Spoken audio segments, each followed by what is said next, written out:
Good morning friends, welcome to Unacademy SSC JE channel. My name is Avinash Kumar और हम लोग पढ़ रहे थे स्ट्रेंथ ऑफ मटेरियल्स, जिसमें लास्ट क्लास में मैंने आप लोगों से बात की थी कॉलम्स की।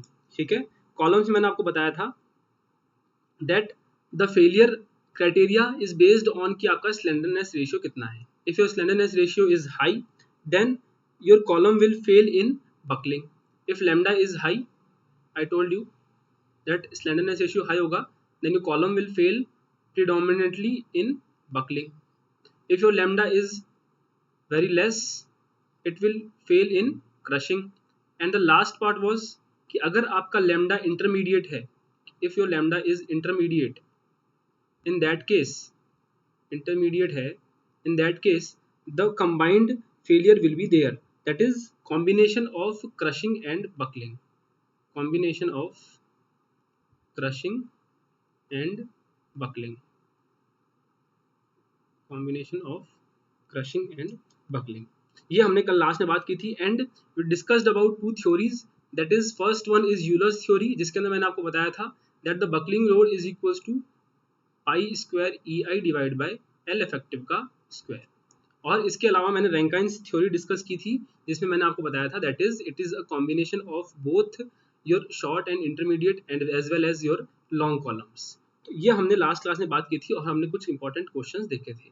आज हम बात करने वाले हैं the next two important topics, that is theory of failures, your springs का छोटा सा पार्ट जो है आपका, एंड प्रेशर वेसल्स। तो आपकी जो मिसलिनियस टॉपिक्स है लास्ट के दो तीन, उसके बारे में आज हम बात करने वाले हैं और कुछ मिसलिनियस टॉपिक्स को हम डिस्कस करने वाले हैं।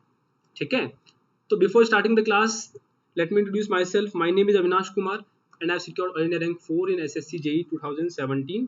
ठीक है, इसके अलावा जो है इसके अलावा I have qualified GATE 3 times and secured all India rank of 225 in GATE 2017. BTech from NIT Jaipur. In last 2 years I have been guiding for GATE, ESC, SSC, JEE, जो भी आपके एग्जाम्स होते हैं उसके लिए I have been guiding for all these exams.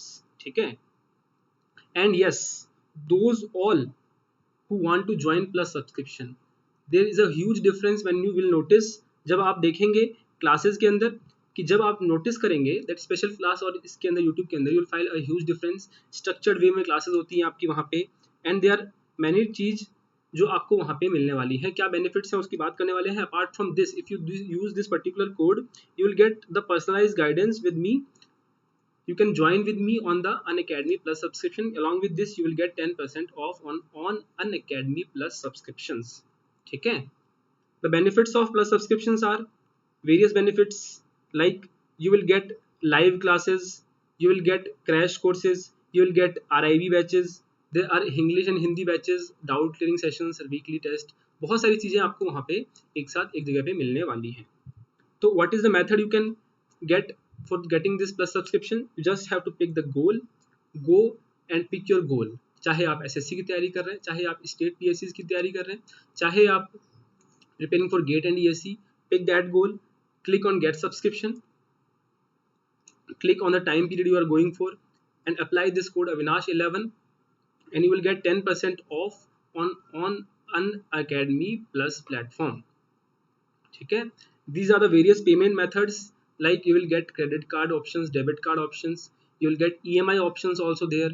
तो आपको कोई भी दिक्कत आ रही हो इसके अंदर, इसके रिलेटेड कोई भी दिक्कत हो, you can ask me on my telegram number.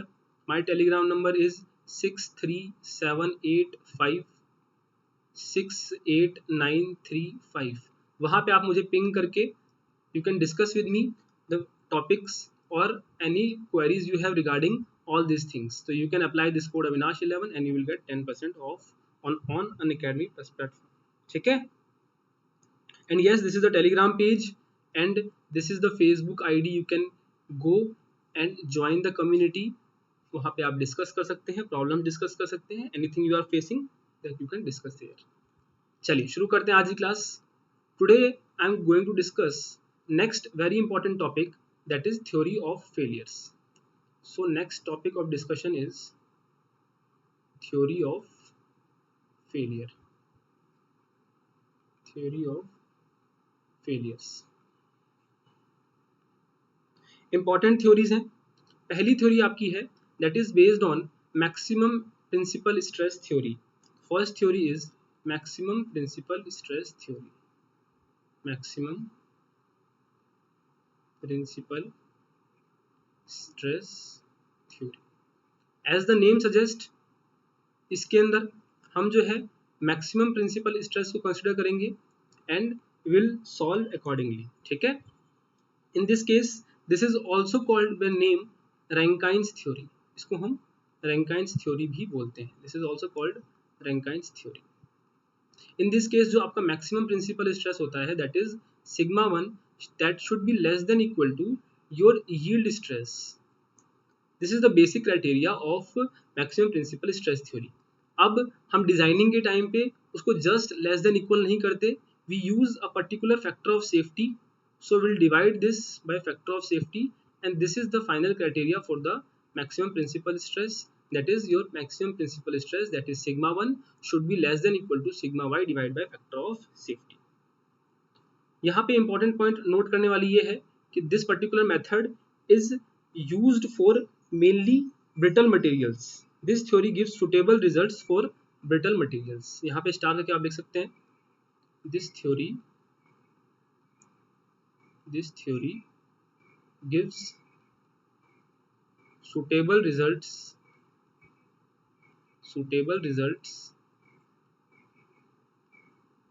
for brittle materials.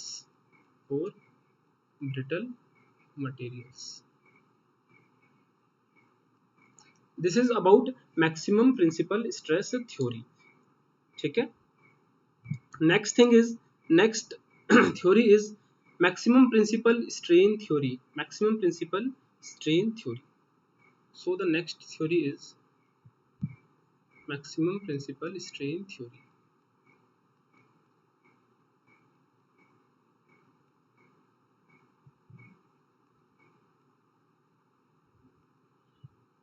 Maximum principal strain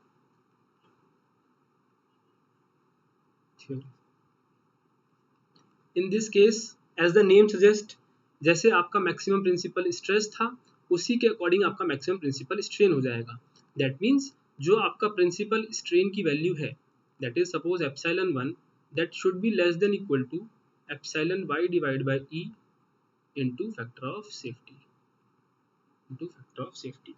Now in the case of 2D stresses, 2D principal stresses, जब आपका दो stresses sigma 1 sigma 2 अप्लाई होते हैं, in that case value of epsilon 1 can be written as sigma 1 divided by e minus mu sigma 2 divided by e, that should be less than equal to sigma y divided by e into factor of safety. So this is the criteria for the maximum principal strain theory. ये criteria हम use करते हैं for the maximum principal strain. ठीक है. यहाँ पे जो important point note करने वाली ये है that this theory is not suitable. First theory also and this theory also, this theory are not suitable for ductile material in case of pure shear. Pure shear के case में मैंने आपको example बताया था that in the case of pure shear, पहले इस point को लिख लेते हैं. This theory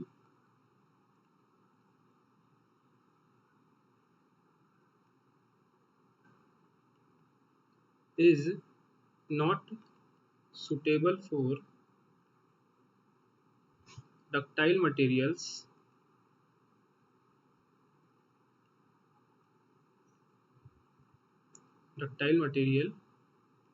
in case of pure shear.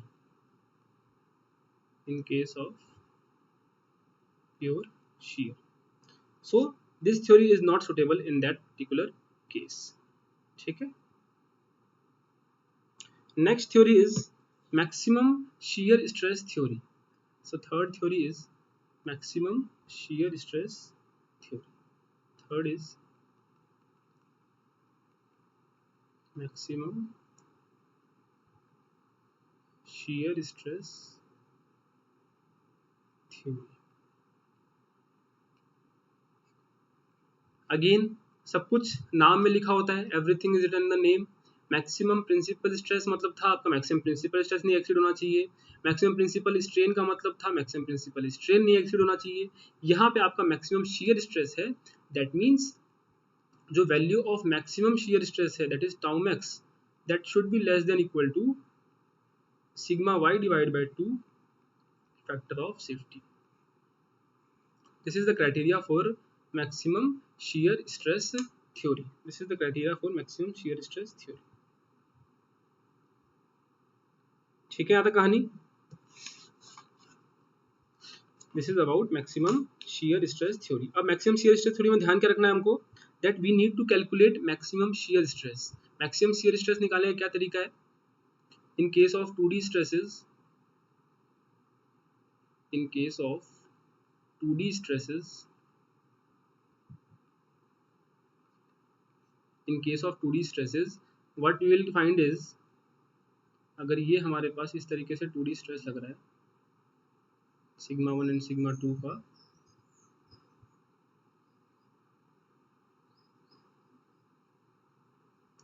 here it is sigma 1,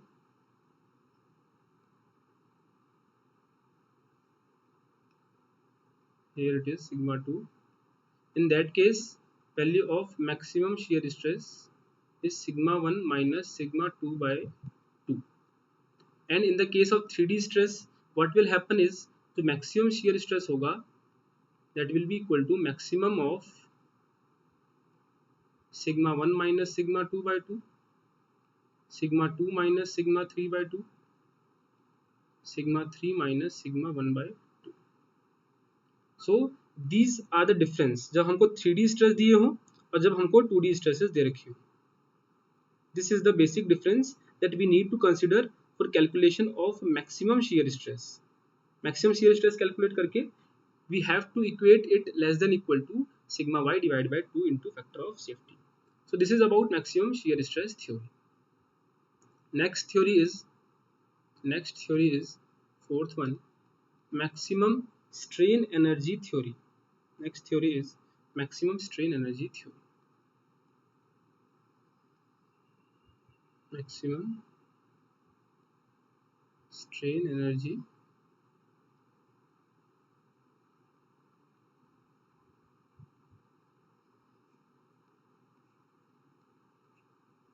maximum strain energy theory. अब again as the name suggest जो आपकी स्ट्रेन एनर्जी एक्यूमुलेट हुई है बॉडी के अंदर that should be less than equal to yield strain energy.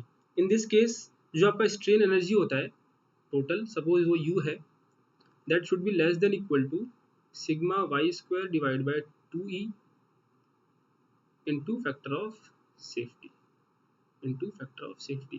तो जो आपकी टोटल स्ट्रेन एनर्जी है that should be less than equal to sigma y square divided by 2 into factor of safety. ठीक है. अगेन आपके पास nature of stress कैसा है, 1D है 2D है, उसके हिसाब से आपका स्ट्रेन एनर्जी चेंज हो जाएगा. Sigma square divide by 2e if 2D stress is there. For the case of 2D stress, for 2D stresses value of strain energy is equal to 1 by 2e sigma 1 square plus sigma 2 square minus 2 mu sigma 1 sigma 2. This is the value of strain energy that is stored in the object, that should be less than equal to sigma y square divided by 2e into factor of safety. ठीक है कहानी.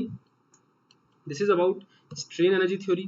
And the last theory is maximum shear strain energy theory, और इसको हम distortion energy theory भी बोलते हैं. Last part is theory fifth is maximum shear strain energy theory. Maximum shear strain energy theory, and this is also called distortion energy theory. Distortion energy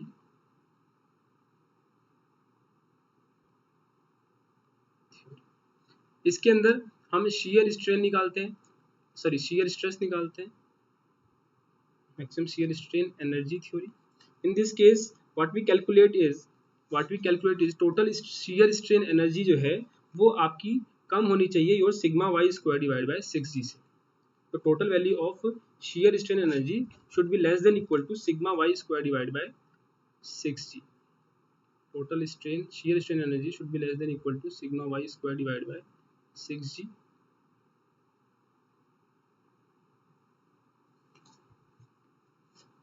ठीक है. And what is the value of total shear strain energy is equal to 1 by 12g sigma 1 minus sigma 2 का square plus sigma 2 minus sigma 3 का square plus sigma 3 minus sigma 1 का square and that should be less than equal to sigma y square divide by 6g. This is the maximum shear strain energy theory. ठीक है. यहाँ तक यहाँ पे important point note करने वाली ये है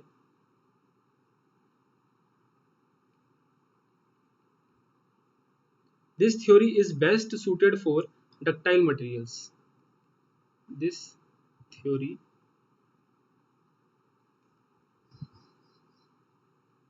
is best suited for ductile materials in case of pure shear.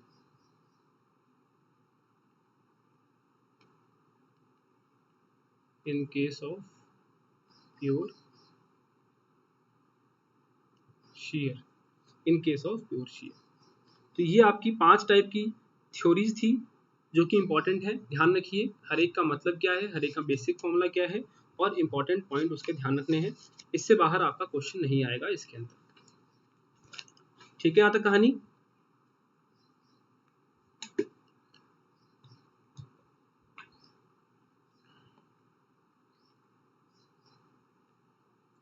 Next topic of discussion is pressure vessels. Pressure vessels.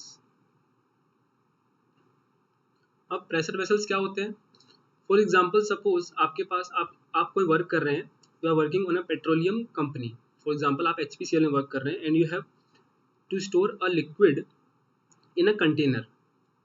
बहुत ज़्यादा वॉल्यूम है उस कंटेनर का, तो ज़्यादा वॉल्यूम है लिक्विड का.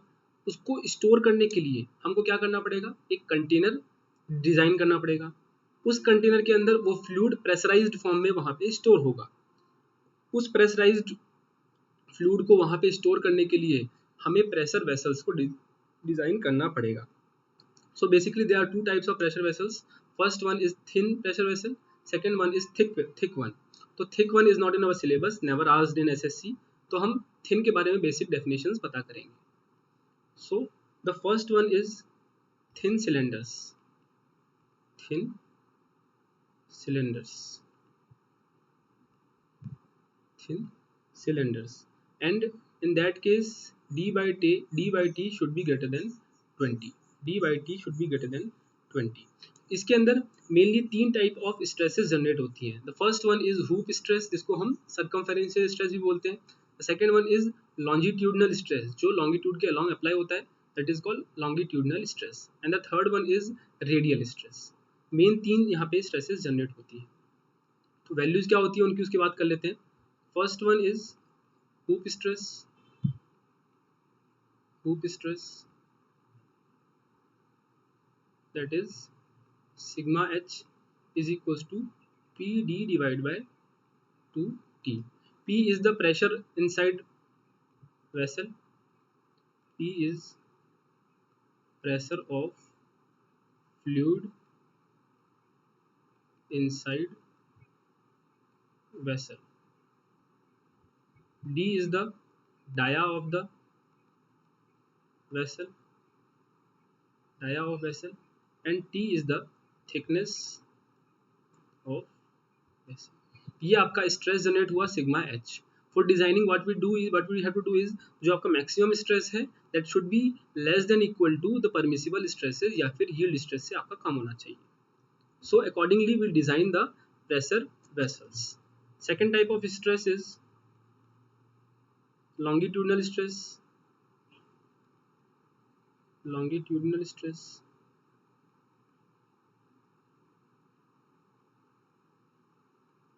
sigma L is equals to PD divided by 4T, PD divided by 4T। तो मेनली आपके दो टाइप ऑफ स्ट्रेसेस जनरेट होते हैं in the pressure vessels in the case of cylinders.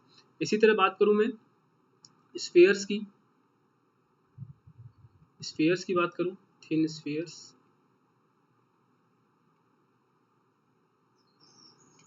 The value of hoop stress and the value of longitudinal stress both are equal in this case, longitudinal stress and both are equal to PD divided by 4T, PD divided by 4T, both are equal in this particular case। ठीक है,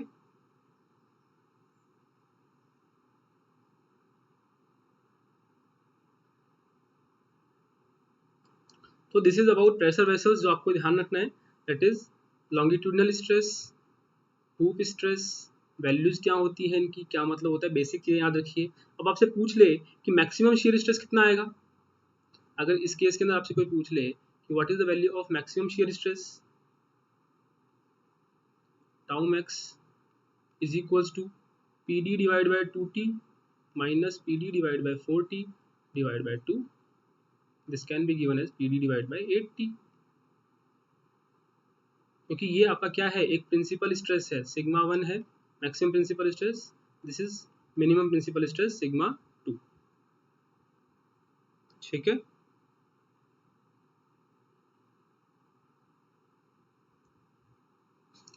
this is about your pressure vessels. आपकी आखिरी कहानी बचती है that is about springs, कि आपका springs क्या होते हैं, उसके अंदर आपकी क्या वैल्यूज होती हैं, बेसिक आपको समझने की जरूरत है क्या स्प्रिंग्स के अंदर वैल्यूज निकल के आती हैं।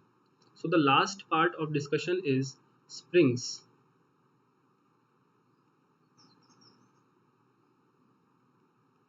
Last part of discussion is springs. Springs आपके नंबर ऑफ टाइप्स के होते हैं, हेलिकल स्प्रिंग्स होते हैं, योर लीफ ट्री होते हैं, क्लोज हेलिकल, शॉर्ट हेलिकल, बहुत टाइप के होते हैं, बट हमको मेनली क्या पढ़ना है, टॉर्जनल स्प्रिंग के बारे में हमको पढ़ना है।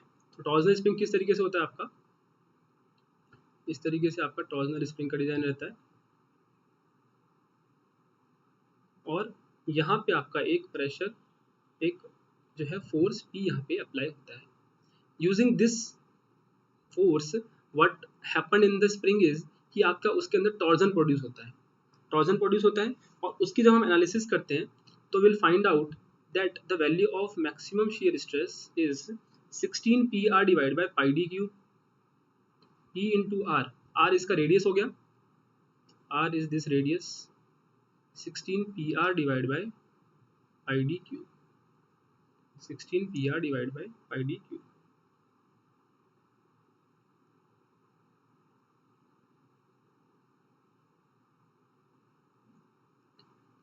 This is the value of maximum shear stress, and when we calculate the stiffness of this particular member, we'll find out this is equals to GD power 4 divided by 64 R cube n। ये formula मुझे भी ध्यान नहीं है, आपको भी ध्यान रखने की ज़्यादा ज़रूरत नहीं है, but this is in syllabus, तो मैंने आपको लिखा दिया। Value of stiffness is GD power 4 divided by 64 R cube n। यहाँ पे जो आपको ध्यान रखना है that is your value of stiffness is inversely proportional to number of turns। मतलब ये हुआ कि नंबर ऑफ टर्न्स जितने कम होंगे उतनी आपकी स्टिफनेस की वैल्यू क्या होगी, दैट विल बी हायर। ये आपका मेन स्प्रिंग्स के अंदर है। The second point here is combination of springs या फिर equivalent springs. Last point is equivalent springs, equivalent springs. यहाँ पे आपके दो टाइप के कॉम्बिनेशन आते हैं। The first one is series connection, series connections, and the second one is parallel connection. Series connection के अंदर क्या होगा आपका, स्टिफनेस K1 का एक स्प्रिंग हो गया, स्टिफनेस K2 का एक स्प्रिंग हो गया, एंड वो इस तरीके से सीरीज में कनेक्टेड है. In that case value of equivalent stiffness K equivalent is given by 1 by K equivalent equal to 1 by K1 plus 1 by K2. मतलब इन्वर्स करके उसको ऐड कर दीजिए,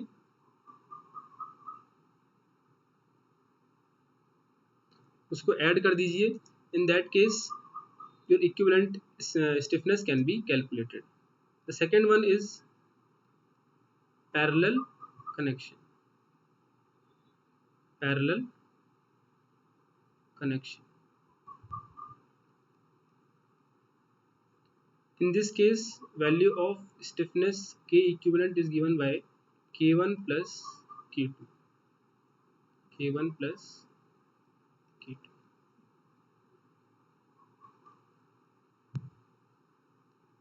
This is the value of equivalent stiffness in the case of parallel connection. ठीक है यहाँ तक story. तो this is all about the concept of strength of material जो आपसे पूछे गए हैं. जो मिसलिनियस कुछ क्वेश्चंस पूछे गए हैं वो आपसे डिस्कस कर लेते हैं and this particular subject will be over. आपको कोई भी डाउट हो, you can ask me in the comment section, you can ask me personally on the Facebook ID. I have told you number of times my Facebook ID can be searched by Avinash Kumar Jha. वहाँ पे आप मुझसे connect हो सकते हैं. You can suggest me if you have any suggestions, तो you can suggest me on Facebook also कि sir इस तरीके से इसको पढ़ा दीजिए या फिर कुछ ये टॉपिक पढ़ा दीजिए, ये क्वेश्चंस करवा दीजिए. तो you can suggest me there also, और you can connect me with me on the Telegram page with the number 6378568935. तो वहाँ पे कनेक्ट होकर आप मुझसे क्वेश्चन भी पूछ सकते हैं. तो ये आपकी थ्योरी वाली पार्ट आपका फिनिश हो गया. कुछ क्वेश्चन देख लेते हैं इसके, कुछ क्वेश्चन देख लेते हैं जो आपके आ रखे हैं प्रीवियस ईयर पेपर्स के अंदर. मिसलिनियस क्वेश्चंस रहेंगे. Okay, one by one start. Which of the beam have the following is a determinate beam. हालांकि determinate beam is a part of structure analysis जो हम पढ़ेंगे आगे, बट स्टिल ये आपका क्वेश्चन आया हुआ था. Just I am taking. Tell me the correct answer. आपके पास 4 ऑप्शन है. What is the correct answer of this particular question?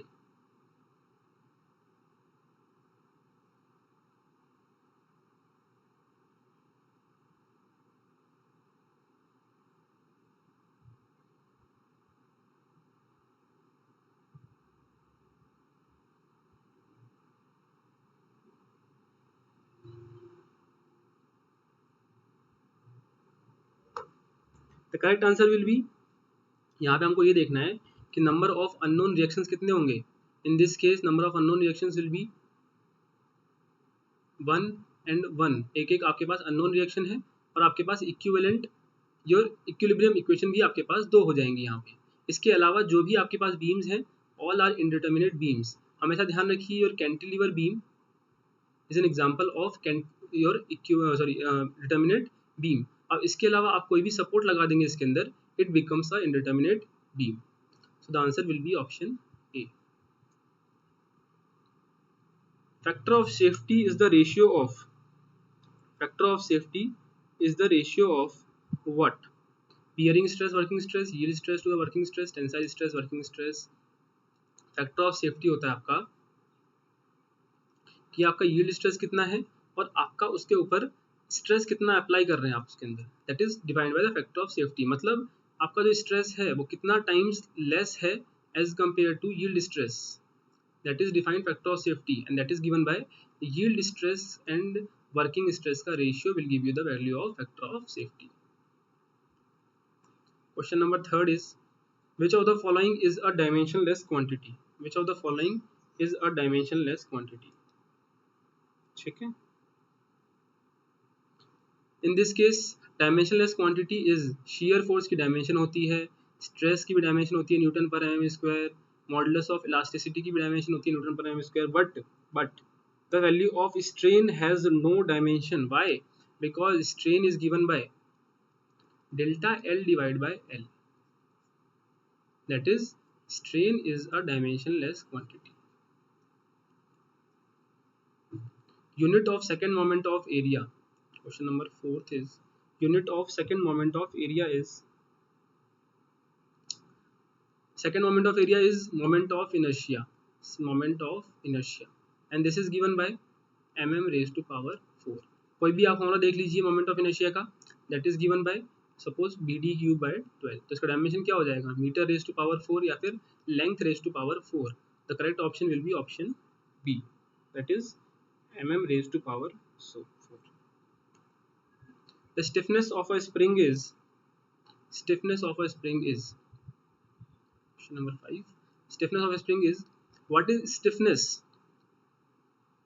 Stiffness is defined as load that is required to produce unit deflection. Simple, load that is required to produce unit deflection. So the correct answer will be option B. A propped cantilever is indeterminate externally of, propped cantilever क्या होता है आपका, कि आपका cantilever beam है, उसके ऊपर एक एंड पे मैंने प्रॉप लगा दिया, that is called propped cantilever. तो इसके अंदर क्या हो गया, if this cantilever is a determinate beam, तो ds equal to 0 and in this case ds will be equal to 1। तो propped cantilever is indeterminate externally with the first degree। A beam is supported over 3 rollers lying in the same plane।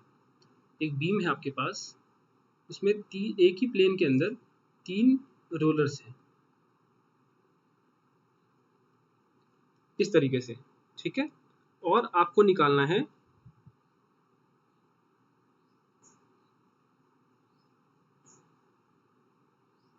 आपको बताना है कि ये beam आपका stable किस case में रहेगा। अगर मैं यहाँ पे इस बीम को ध्यान से देखूं तो आई कैन फाइंड आउट कि अगर मैंने एक फोर्स यूं लगा दिया, that is in this direction, तो ये पूरा का पूरा बीम क्या कर जाएगा, रोल कर जाएगा। This whole beam will roll in this direction. That means ऐसा लोड जो along द बीम नहीं हो, in the direction of beam नहीं हो, अगर वैसा लोड अगर हम अप्लाई करेंगे, in that case your beam will remain stable. That means the beam is stable for loading with no component in the direction of the beam। An arch may be defined as, arch की भी बात करेंगे in the structure analysis। arch may be subjected to shear and axial force, ठीक है, उसमें bending moment नहीं होता है, shear force and axial force। moment of inertia of a triangular section about an axis passing through its center of gravity। आपके पास triangle को पूछा है, सेंटर ऑफ ग्रेविटी के अबाउट कितना मोमेंट ऑफ इनर्शिया आएगा। Moment of inertia about centre of gravity is given by bh³ by 36। About the base पूछेगा तो it is bh³ by 12। तो answer will be option B. The moment of inertia of a circular section about any diameter d, number of times I have discussed, I is given by pd power 4 divided by 64। Answer will be option D. In case of principal axis of a section, आपका कोई भी अगर principal axis है तो आपका जो product of inertia होगा वहाँ पे 0 होता है, ध्यान रखिए इस चीज़ को। In case of principal axis product of moment of inertia is 0।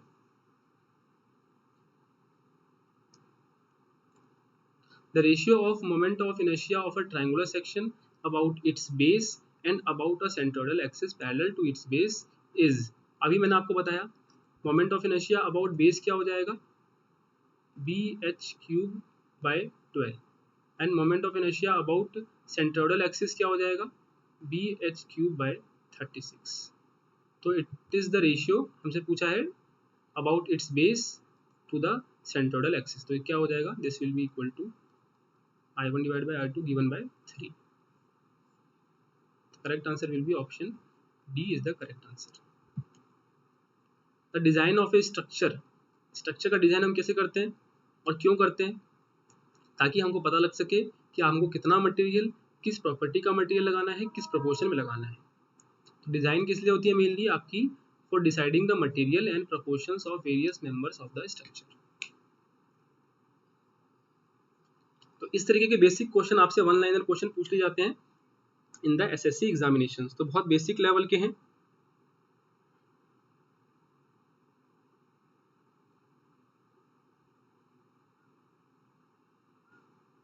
ठीक है, so this is all about your strength of material syllabus, ठीक है, and this is the thing that we need to discuss. कल हम discuss करने वाले हैं the next important topic. Tomorrow we'll discuss the next important topic, that is structure analysis. कल हम बात करने वाले हैं structure analysis की. स्ट्रक्चर एनालिसिस की, ठीक है. उसके अंदर हम नंबर ऑफ टॉपिक्स देखने वाले हैं. डिटर्मिनेट इंडिपेंडेंट क्या होता है आपका, आर्चेस क्या होते हैं, ट्रसेस की properties, then we will discuss about influence line diagram. तो नंबर ऑफ थिंग्स हम डिस्कस करने वाले हैं in a very short span.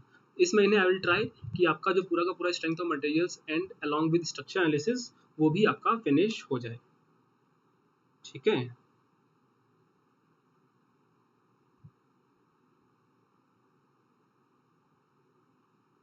Okay चलिए, तो this is all about today's class. कल हम डिस्कस करने वाले हैं new topic. Do join tomorrow and yes, do not forget to like, subscribe to this channel. Do not forget to share with your friends. Do not forget to like this particular video. Please like this video, support us in this thing, and any one of you have any queries regarding the subject, regarding any suggestions, you can suggest me on Facebook, you can suggest me on Telegram, और आप मुझे message कर सकते हैं. You can text me also, ठीक है. तो जो भी आपका सजेशन रहेगा, जो भी आपकी क्वेरी रहेंगी, इफ इट इज़ लेजिटिमेट, मुझे लगेगा कि हाँ बाकी लोगों से भी डिस्कस करना चाहिए, तो I will try and bring it back to the class. Is this clear? Okay. Let's finish this class here only. Thank you very much for joining. Keep revising, keep practicing. Take care of yourself. Have a good day. Thank you very much.